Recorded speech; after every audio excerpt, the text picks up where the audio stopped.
Hello everyone, Radhe Radhe. Eco club register की कड़ी को आगे बढ़ाते हुए हम अप्रैल माह की गतिविधियों के बारे में चर्चा करेंगे। इको क्लब फॉर्मेशन लाइफ की गठन इसीलिए किया गया है कि हम सरकारी विद्यालयों में पढ़ने वाले बच्चों को पर्यावरण के प्रति जानकारी दें और उन्हें पर्यावरण संरक्षण के विषय में जागरूक करें। तो अभी हमने पिछले वीडियो में इको क्लब फॉर्मेशन लाइफ की परिचय, गठन तथा समग्र शिक्षा के विषय में और इको क्लब फॉर्मेशन लाइफ की संरचना के विषय में चर्चा की थी। और यहाँ पे कुछ इको क्लब फॉर्मेशन लाइफ के कुछ उद्देश्य हैं उसके विषय में तथा इको क्लब फॉर्मेशन लाइफ के कार्य के विषय में चर्चा किया था और इको क्लब के शपथ के विषय में तथा यहाँ पे।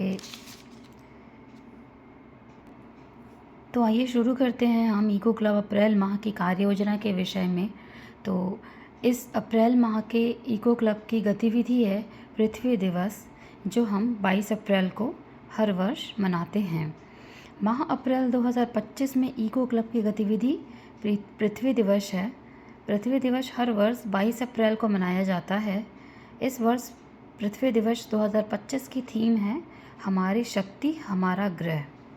पृथ्वी जो है हमारे 8 ग्रह में तीसरा ग्रह हमारी पृथ्वी है, जिसकी सुरक्षा की जानकारी हम बच्चों को इस अप्रैल माह की गतिविधि में देंगे।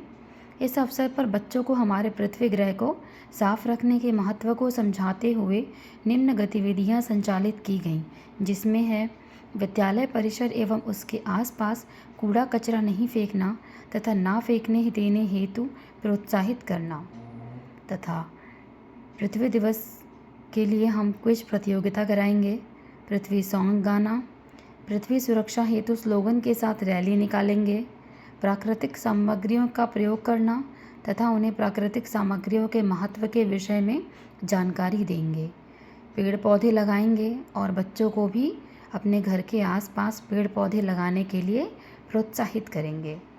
पृथ्वी संबंधी समस्याओं को नुक्कड़ नाटक के माध्यम से प्रस्तुत करेंगे, क्योंकि बच्चे नाटक होते हुए देखते हैं तो उसको अच्छे से सीखते हैं।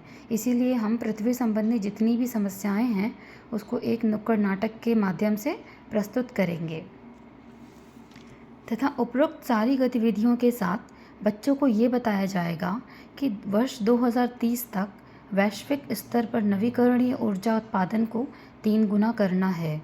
और यहाँ पे हम कुछ चित्र के माध्यम से यही चित्र हम बच्चों से चार्ट पे भी बनवाएंगे, चार्ट पेपर पे।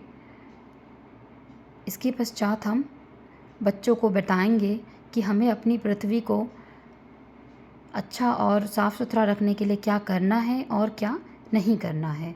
जैसे हमें सौर ऊर्जा को, सूर्य की जो ऊर्जा है उसको हमें बचा कर रखना है और पेड़ पौधे ज़्यादा से ज़्यादा लगाना है। वर्षा के पानी को जितना हम एकत्र कर सकते हैं उसे एकत्र करवाएंगे।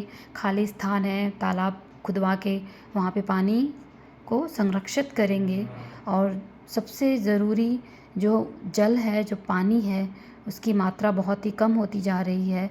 तो हम बच्चों को पानी के महत्व को और पानी का वेस्ट ना हो, उसके वेस्टेज ना हो, इसके तरीके बच्चों को बताएंगे और बच्चों से कहेंगे कि ज़्यादा से ज़्यादा वो पेड़ पौधे लगाएं और अपने आसपास के लोगों को भी प्रोत्साहित करें।